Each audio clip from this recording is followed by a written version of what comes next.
자, 미국하고 유럽 거의 80년이나 된 동맹이잖아요. 근데 이 관계가 공식 문서 딱 하나 때문에 지금 뿌리째 흔들리고 있다고 합니다. 아니, 대체 무슨 내용이길래 문명적 소멸이라는 이런 어마어마한 말까지 나오는 걸까요? 지금부터 그 속사정을 한번 제대로 파헤쳐 보겠습니다. 이 문구 정말 충격적이죠? 문명적 소멸. 이거 무슨 인터넷 찌라시나 음모론 사이트에서 나온 얘기가 아닙니다. 놀랍게도요, 바로 미국 정부가 그것도 가장 가깝다는 동맹인 유럽을 향해서 쓴 공식 정책 문서에 들어있는 표현이라는 거죠. 네, 첫 번째, 미국의 이 충격적인 비난에 대해서 한번 보죠. 이건 단순한 외교적인 말싸움 수준이 아닙니다. 미국이 지금 유럽의 근본, 바로 그 정체성 자체를 문제 삼고 있는 거거든요. 대체 왜? 그리고 무슨 근거로 이런 얘기까지 하는 걸까요? 그러니까 이 문서의 주장은요. 유럽이 지금 정체성 위기에 빠져서 경제적으로나 도덕적으로나 쇠퇴하고 있다는 거예요.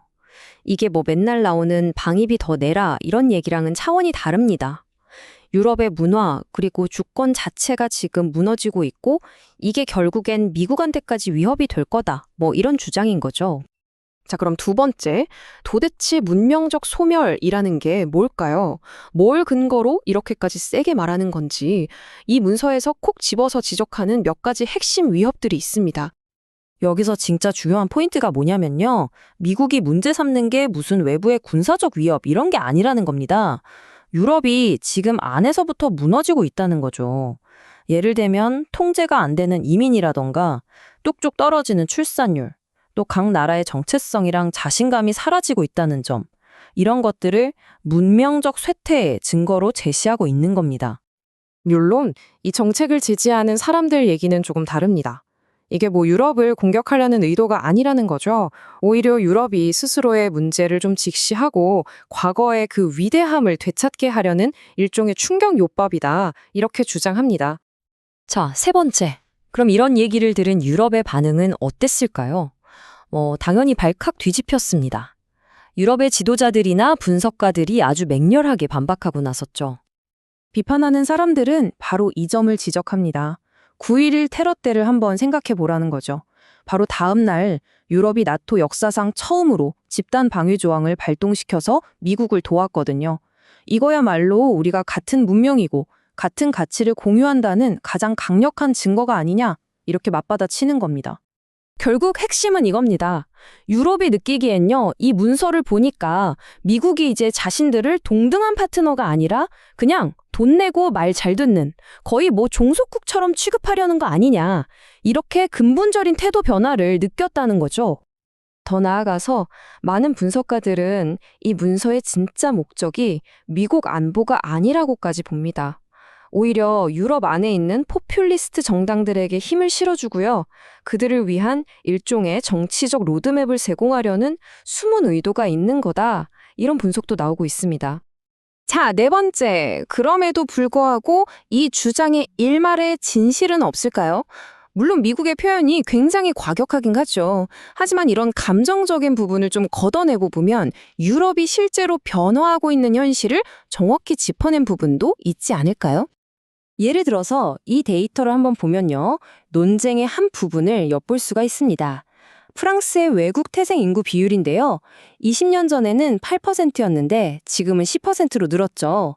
이게 폭발적이라고까지 할 순 없겠지만 인구 구성에 분명한 변화가 있었다는 걸 보여주는 수치이기는 합니다. 바로 여기서 핵심 질문이 나오는 거죠. 과연 이런 변화가 유럽 정체성의 근본적인 전환을 의미하는가? 여기서 진짜 흥미로운 점은요.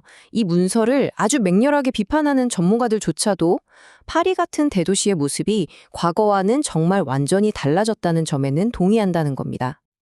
하지만 일부 전문가들은 여기서 또 모순점을 지적합니다. 미국은 유럽을 계속 친이민 성향이라고 묘사하는데 현실에서는 정반대로 유럽의 주요 정당들이 국경 통제를 오히려 강화하고 있거든요. 이건 결국 이 문서가 현실을 분석했다기보다는 어떤 이념적인 프레임에 맞춰져 있다는 걸 보여주는 대목이죠.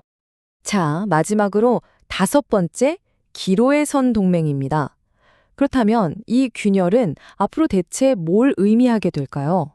80년간 이어져 온 동맹의 미래가 그야말로 갈림길에 섰습니다. 그리고 그 판도는 그 어느 때보다도 높다고 할 수 있겠죠.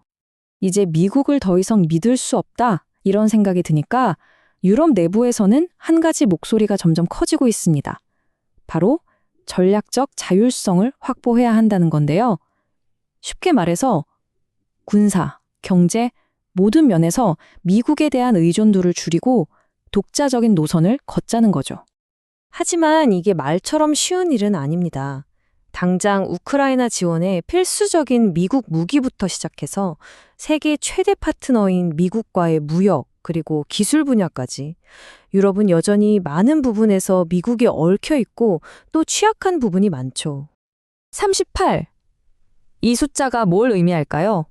바로 지금 유럽 대륙에 주둔하고 있는 미군 기지의 숫자입니다. 미국의 이 새로운 원칙은요, 이 모든 기지들이 앞으로도 계속 그 자리에 있어야 할 이유 자체에 대해서 근본적인 물음표를 던지는 것과 같습니다.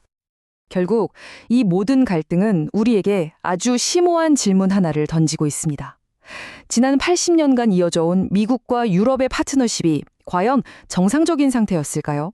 아니면 이제 다시 고립주의로 회귀하면서 유럽을 홀로 남겨두려는 미국의 기나긴 역사 속에서 아주 잠시 나타났던 하나의 예외적인 현상은 아니었을까요?